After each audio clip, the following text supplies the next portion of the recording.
No século XV, foi chamado o período das trevas. O mundo estava em escuridão.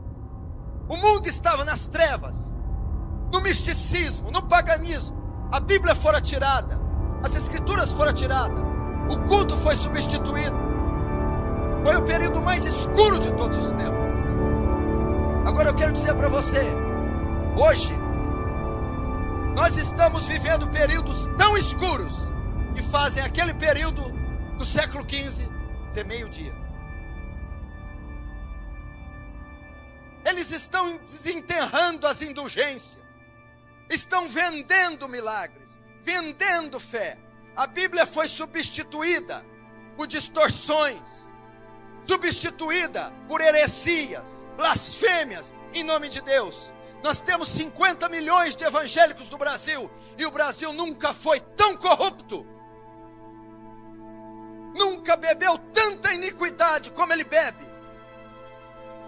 Você está sentado aí e tem centenas, dezenas, milhares de igrejas em toda a nação brasileira, tendo culto exatamente essa hora, e a maioria deles estão adorando outro Deus. Não é o Deus das Escrituras, não é o Deus Yahvé, não é o seu Filho Jesus. Eles estão adorando o ventre, eles estão adorando Dagon, eles estão adorando Mamão, eles estão adorando Baal, mas eles não estão adorando Yahvé. 1 Reis diz: eles fizeram para si ídolos, estão adorando Deus que eles fizeram, um Deus que atende a demanda, um Deus que supre sua necessidade, um Deus que dá carro, que dá casa, um Deus que dá casamento, um Deus que cura, um Deus que dá felicidade, um Deus que faz entrarmos em êxtase, um Deus que não repreende, um Deus que não castiga, um Deus que não corrige, um Deus que não exorta, um Deus que é só amor. Esse não é o Deus das Escrituras. A minha Bíblia diz no Salmo 7 que Deus é um Deus que se ira todos os dias. Justiça e juízo são a base do seu trono. Estamos vivendo dias assim, dias onde o aborto, a fornicação, o adultério, o divórcio, tanto fora como na igreja, atinge os mesmos índices.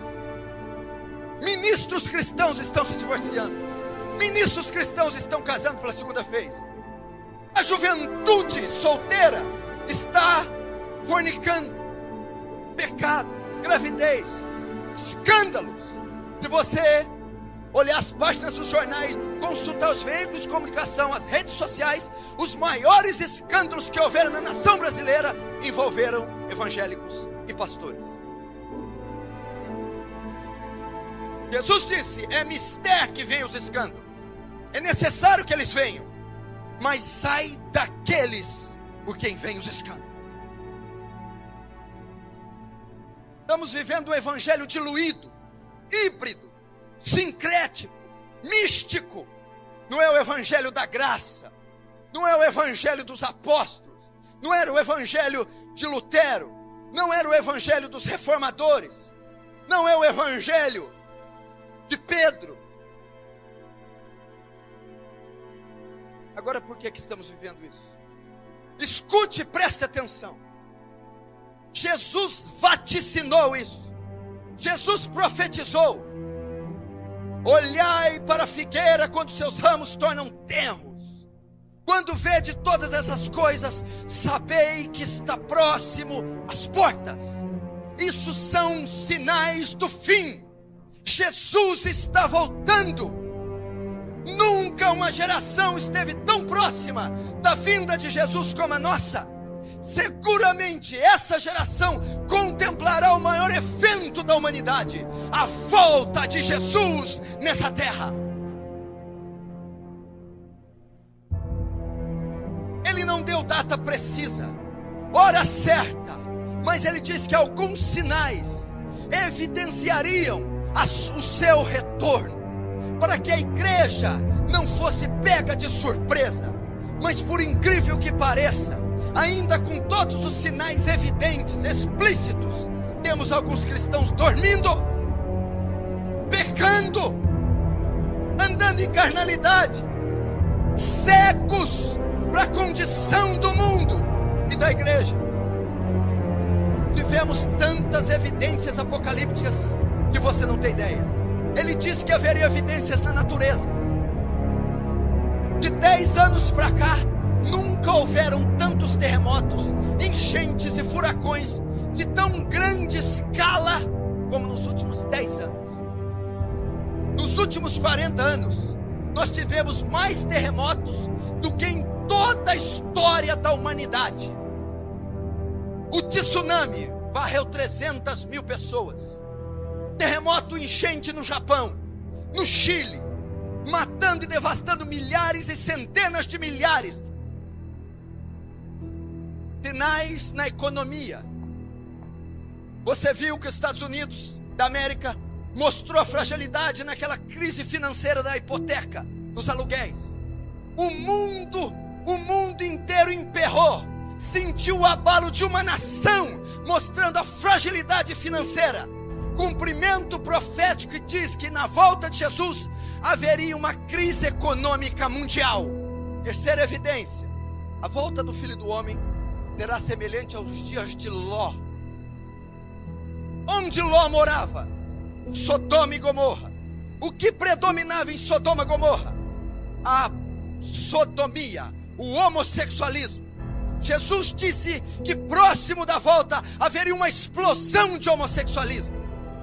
Capa da revista Veja, Daniela Mercury anuncia o seu casamento com outra mulher em Portugal, trazendo um escândalo e estimulando dezenas de milhares de outros a essa prática. Cumprimento profético: haveria uma explosão de homossexuais, lésbicas, a sociedade aprovando kit gay. Quarto,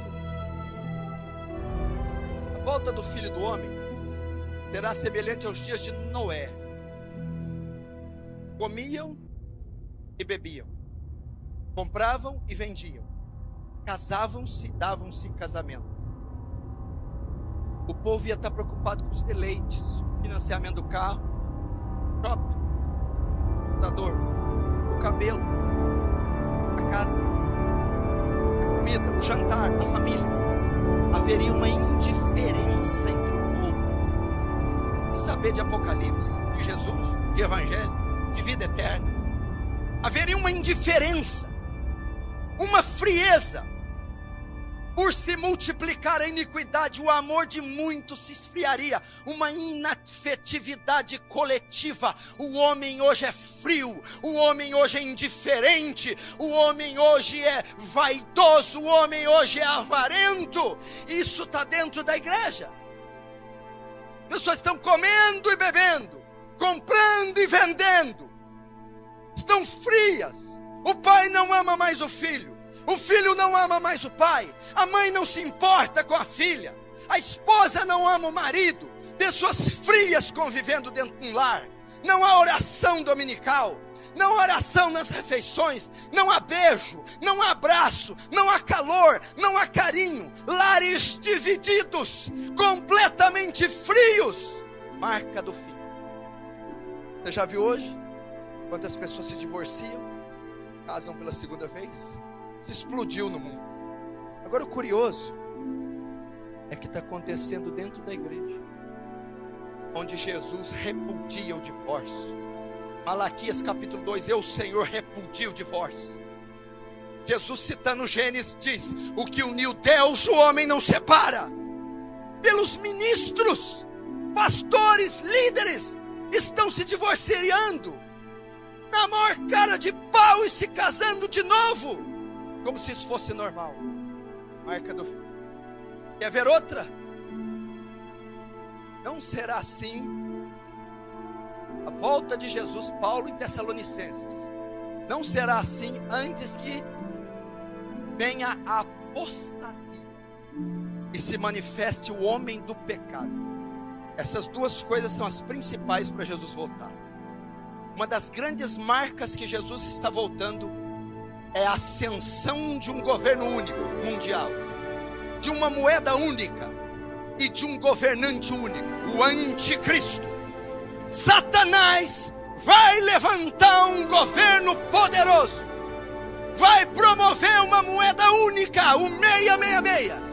E vai levantar um ditador, vai levantar um déspota, vai levantar o profeta do diabo para governar esse mundo.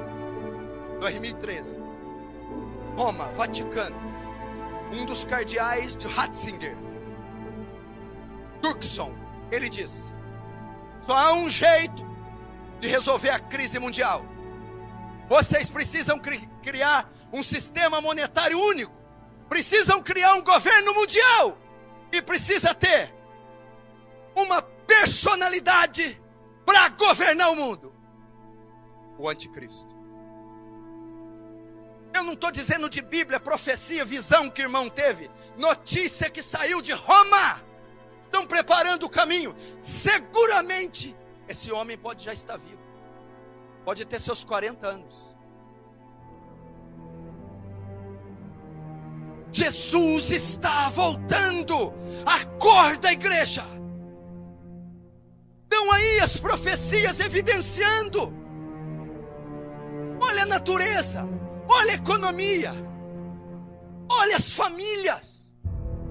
Quinto, a apostasia, nega. Paulo a Timóteo diz que há de ser que nos últimos dias muitos apostatarão da fé, dando ouvido a espíritos enganadores e doutrinas de demônios. A igreja tem se apostatado, tem ensinado heresias. Veja o que está acontecendo com o louvor. Veja o festival, o troféu promessas. Veja o que está acontecendo com a teologia da prosperidade. Veja essa bruxaria que está sendo feita em nome de Jesus. Veja os escândalos. Veja a lavagem de dinheiro, o tráfico de arma. Veja os adultérios, os escândalos envolvendo o nome de Jesus. Apostasia. Você tem hoje um culto antropocêntrico, um louvor antropocêntrico.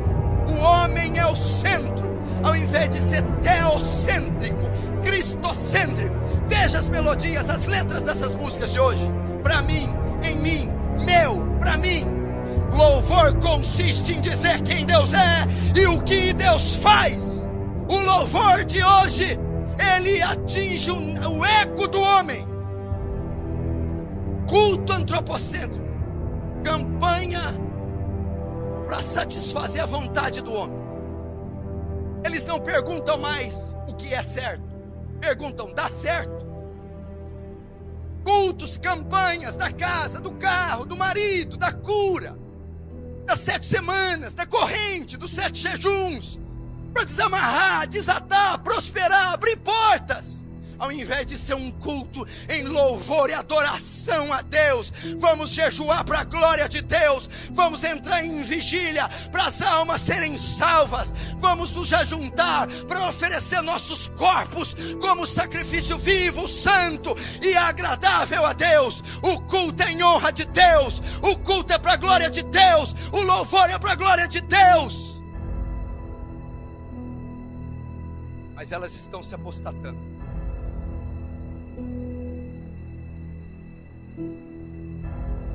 Liga a TV, programas evangélicos, 99% heresias e blasfêmias. Aquilo não é evangelho, aquilo é outro evangelho, aquilo é um anátema. Não se engane, Satanás se transfigura de anjo de luz para enganar.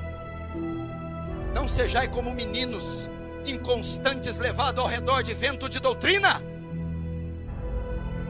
Se você acha que isso é avivamento, tira o pé do chão.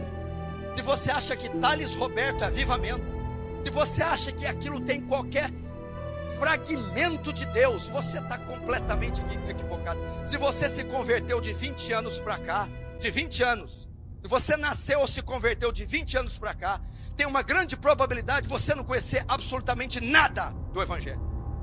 Porque de 20 anos para cá, o que explodiu nessa nação foi os falsos profetas dos Estados Unidos, catequizando Benny Hinn, Kenneth Hagin, Morse Cerullo, Mark Murdock, Miles Monroe, enfim, inserindo teologia da prosperidade, misticismo, crendice, autoajuda, secularismo e nada do Evangelho da graça.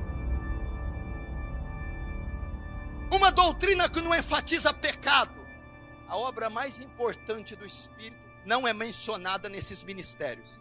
O Espírito, quando vier, convencerá o homem do pecado, da justiça e do juízo. Não é provocar êxtase em ninguém, não. Não me lembro de Paulo tendo êxtase. Não me lembro de Jesus tendo êxtase.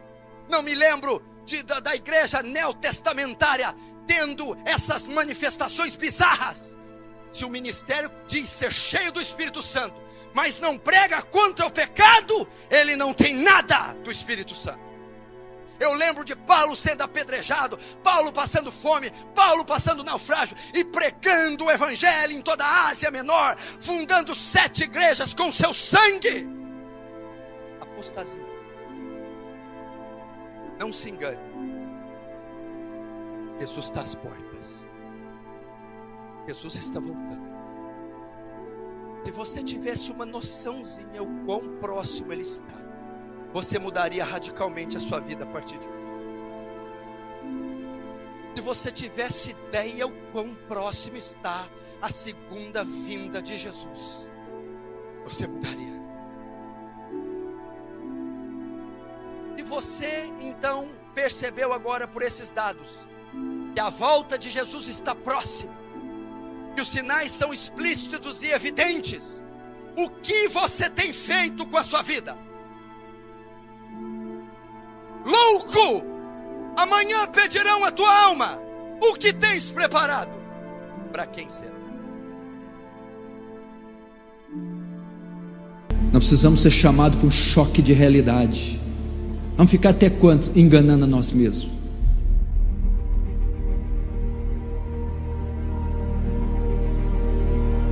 Olha o que está acontecendo com o mundo. Você não está vendo os sinais? Você não está vendo o governo que está fazendo com a nação? Você não está vendo a crise política, econômica em todo o mundo, na Europa, nos Estados Unidos? Você não está vendo o clima, a natureza, a terra oscilando como um bêbado, os abalos sísmicos? Você não está vendo a parte religiosa toda corrompida? São sinais que apontam para a volta de Jesus. Jesus está voltando.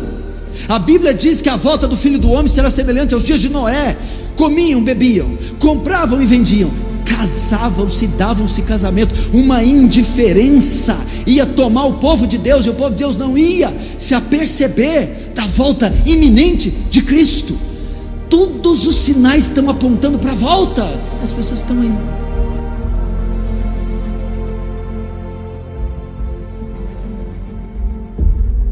Há um salva-vidas gritando: há 2 horas daqui tem uma onda de 300 metros, corram, salvem suas vidas. E o povo está lá jogando frescobol, vôlei de praia, tomando água, e o salva-vidas gritando como louco, igual um bobo. Pois eu estou dizendo, algumas horas, dias, meses daqui, a onda da ira de Deus, do juízo divino, da volta do Filho do Homem está prestes a vir. Salvem suas vidas antes que seja tarde. Não é tempo mais de perder tempo com coisas triviais, idiotas, fúteis. Não é tempo mais de ficar perdendo tempo com relacionamentos estúpidos. Há almas para se ganhar, há um reino para avançar, há uma bandeira do Evangelho para ser fincada. Conserte teu casamento, traga seus filhos para a presença de Deus, destrua aquilo que te faz pecar. A Bíblia não diz: se o teu olho faz pecar, ora pelo olho. Se tua mão faz pecar, ora por ela, leva ela para consulta. Corta a sua mão, destrói o que faz pecar. Não adianta nós sermos só ouvintes, assistir Paul Washer, David Wilkerson, Paulo Júnior, livros. Não sejais somente ouvintes da palavra, mas praticantes. Todo aquele, pois, que ouve as minhas palavras e as pratica, assemelhá-lo-ei ao homem prudente, sensato, que edificou sua casa sobre a rocha. Vieram as chuvas, correram os rios, sopraram os ventos e combateram contra aquela casa, e ela não caiu. Mas todo aquele que ouve as palavras, as minhas palavras, e não as pratica, assemelhá-lo-ei ao homem insensato, tolo, estúpido, que edificou a sua casa sobre a areia. Desceram as chuvas, correram os rios, sopraram os ventos e combateram contra aquela casa, e ela caiu, e foi grande a sua ruína.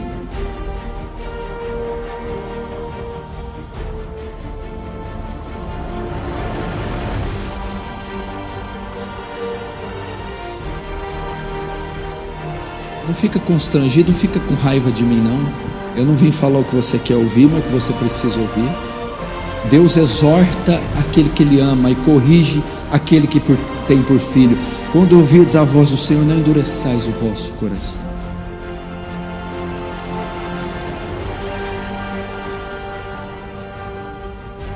Mateus 24, 42. Vigiai, porque não sabeis a que hora há de vir o vosso Senhor. Mas considerai isso: se o pai de família soubesse a que vigília da noite haveria de vir o ladrão, vigiaria e não deixaria que fosse arrombada a sua casa.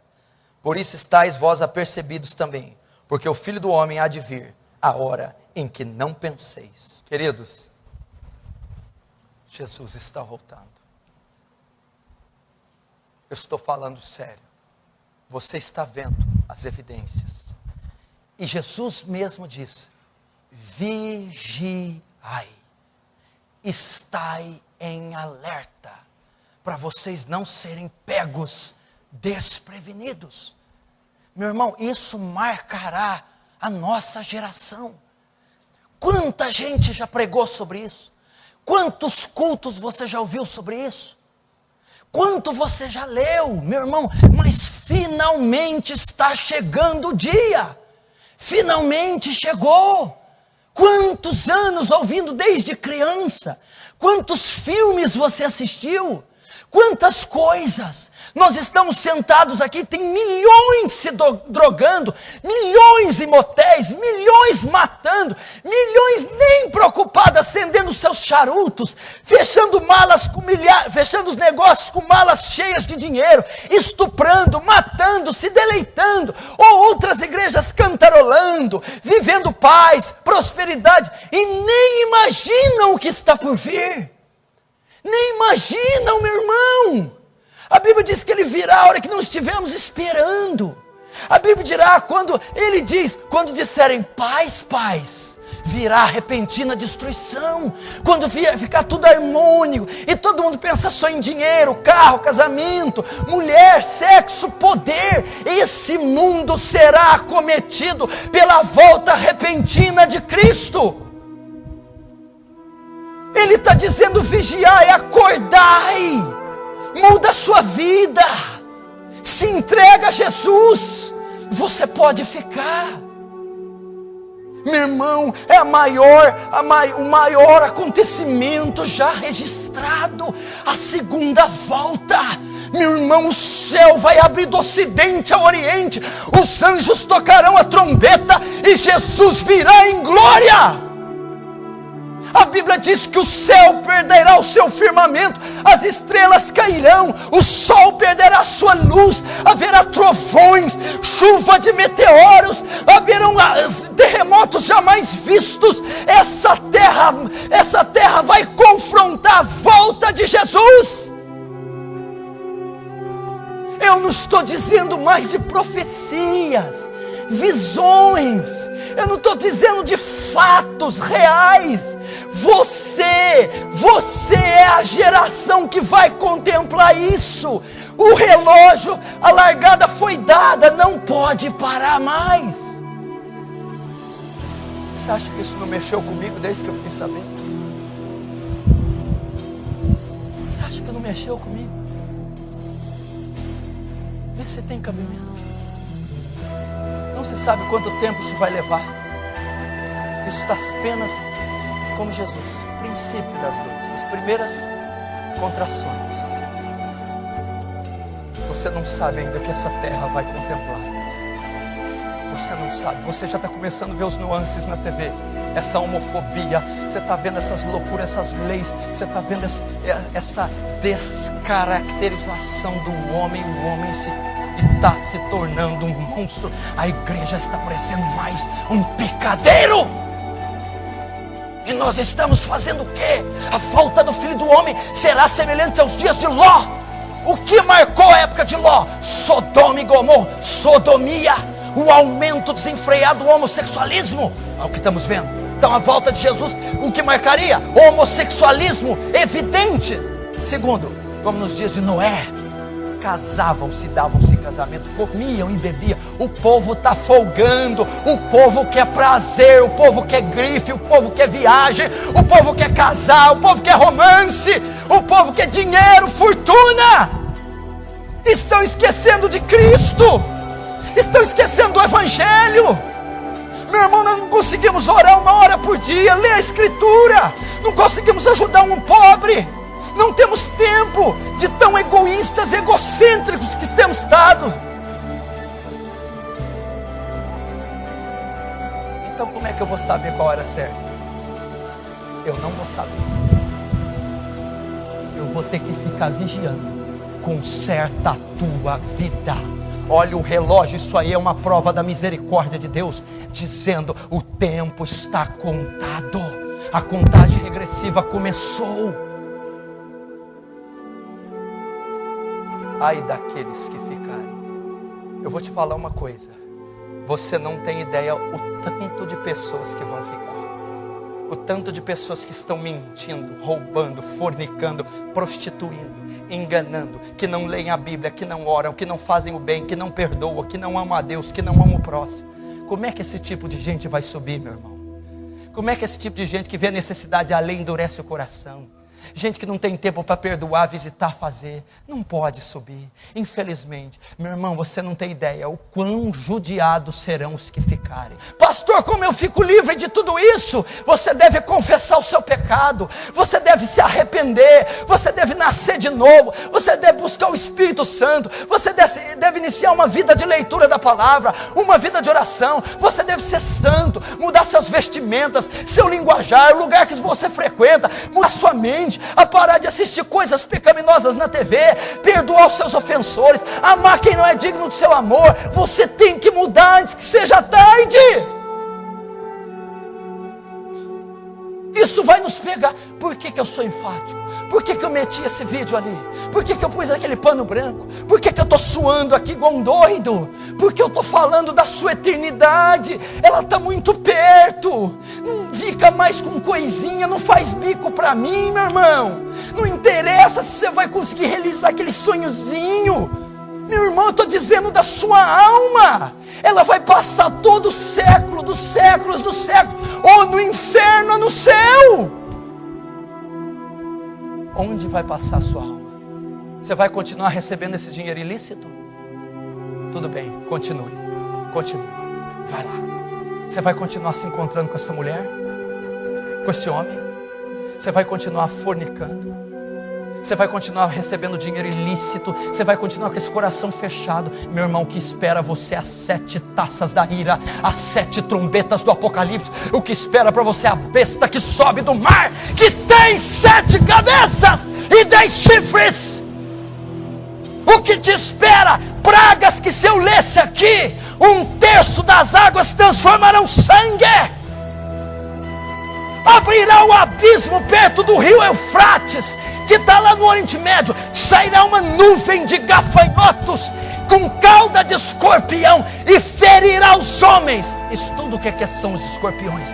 Abrirá uma chuva de demônios para quem ficar aqui.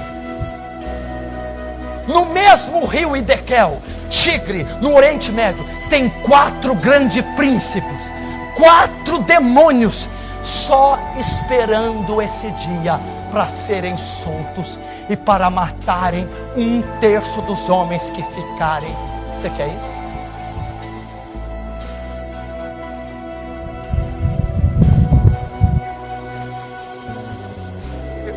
Você viu? Ah, é daqui 50 anos, vou pecar mais um pouquinho.